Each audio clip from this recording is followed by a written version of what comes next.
nostalgic kind.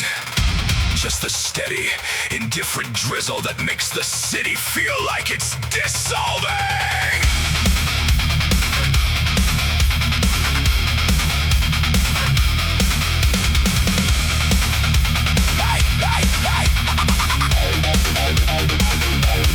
I was in a bar, not the one on 4th Avenue, a different one, darker. The kind where people go when they don't want to be seen thinking. A man sat 2 stools down, veteran's hat, American flag pin. The uniform of someone who needs you to know something about him before he opens his mouth. He was watching the television, troop movements, casualty reports. The crawl at the bottom listing names I won't repeat here.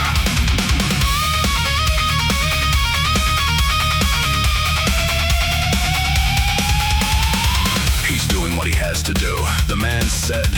To me, to the bartender, to himself, I didn't answer, I never answer. He said he'd end the wars, but you can't just walk away. Sometimes you gotta finish it.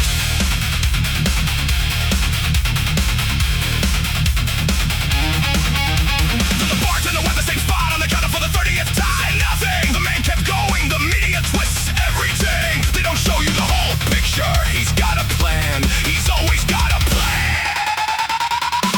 I've heard this before, the exact words change. The music underneath never does. It's not about the war, it's not about the promises. It's about what happens to a person when the story they built their identity on starts to crack.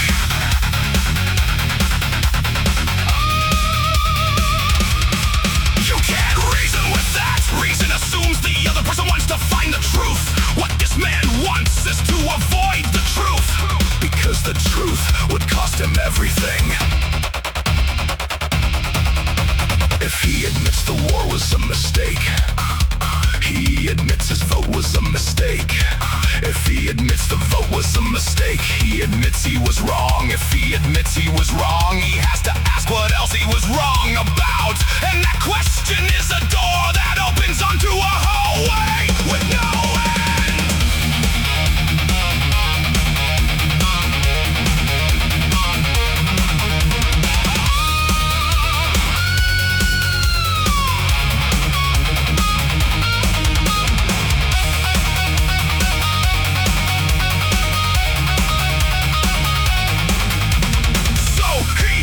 What people always do when the story cracks. He blames the messengers, he blames the enemies, he blames the timing, he blames the complexity.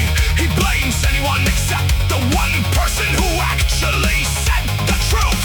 Not because he's stupid, not because he's evil, not because he's human. And humans will twist themselves into knots before they'll admit they've been twisting themselves into knots. The man finished his drink, ordered another. His phone buzzed, and he stared at it for a long moment before putting it face down on the bar. Someone had probably sent him something, a headline, a fact, a question he didn't want to answer. He'd scroll past it later, or explain it away, or post about the other side, the real enemy, the ones who are really to blame. That's the part that gets me, not the loyalty, not the denial, the performance of loyalty, the way they have to keep proving it over and over, because somewhere underneath all the shouting, they know. They know, and the knowing is why they can never stop.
left, another man would be explaining why it had to happen.